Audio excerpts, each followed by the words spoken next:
اس video کو لازمی پورا سنیں اور اپنے دوستوں کے ساتھ شیئر کریں، خاص کر اسٹوڈنٹس کے ساتھ.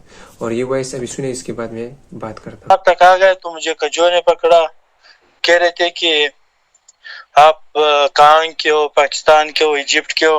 تو میں نے ان کو کہا پاکستان کا ہوں. انہوں نے کہا مطلب آپ جھوٹ بول رہے. پھر میں نے ان کو پاسپورٹ دکھایا. جی السلام علیکم ورحمۃ اللہ وبرکاتہ. دوستوں امید رکھتا ہوں کہ آپ سب ٹھیک ہوں. میں آپ کے ساتھ گلاب خان. اس ویڈیو کو زیادہ سے زیادہ شیئر کریں جتنا آپ لوگوں سے ہو سکے. پرسوں ایک واقعہ آیا تھا لوکلز اور فارنرز جو اسٹوڈنٹس تھے ان کی درمیان. اس میں سے ایجپشین اسٹوڈنٹس تھے، انہوں نے لوکلز کے ساتھ جھگڑا کیا. ابھی واللہ علم کیا ہوا تھا، لیکن وہ لوگ جو تھے وہ بدلہ لینے کے لیے، ویڈیو بھی دیکھ سکتے ہیں، وہ لوگ بدلہ لینے کے لیے تقریباً 100 سے زیادہ لوگ وہاں پر اکٹھے ہوئے تھے اس ہاسپٹل کے سامنے، اور وہ اپنا بدلہ لینے گئے تھے. پھر پولیس آئی تھی، بلا بلا بلا. اس میں سے ہمارے پاکستانیوں کو بھی پکڑا گیا تھا.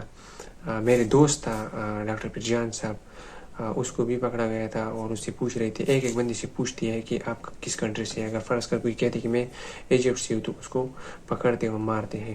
مارتے اس لیے کیونکہ وہ ابھی اپنا بدلہ لینا چاہتے ہیں. اس میں سے جو اریسٹ، مجھے واللہ علم اتنا علم نہیں ہے، لیکن میں ایز اے میسیج یہ ریکارڈ کر رہا ہوں اس ویڈیو کو، اور اپنے تمام دوستوں کے ساتھ شیئر کریں کہ رات کے وقت بالکل نہ نکلا کریں. جو کوئی بھی ہو رات کے وقت بالکل نہ نکلا کریں، کیونکہ یہ لوگ پھر بدلہ لیتے ہیں، ہر حال میں بدلہ لیتے ہیں. ایسا نہ ہو کہ ایک اسٹوڈنٹ ہو رات کو جا رہا ہو اور لوگ آئے اور اسے پوچھے بنا اس کو مارے، تو یہ بہت بری بات ہے. انشاءاللہ ہم جتنا ہو سکے کوشش کریں گے، آپ کو اپڈیٹ دیتے رہیں گے. اور اپنے دوستوں کے ساتھ اس ویڈیو کو لازمی شیئر کریں بہت زیادہ جتنا آپ لوگوں سے ہو سکے، کہ رات کو بار بار میں کہتا ہوں کہ رات کو نہ نکلا کریں. انشاءاللہ نیکسٹ ویڈیو ملاقات ہوگی. دعا میں یاد رکھیے گا. اللہ حافظ.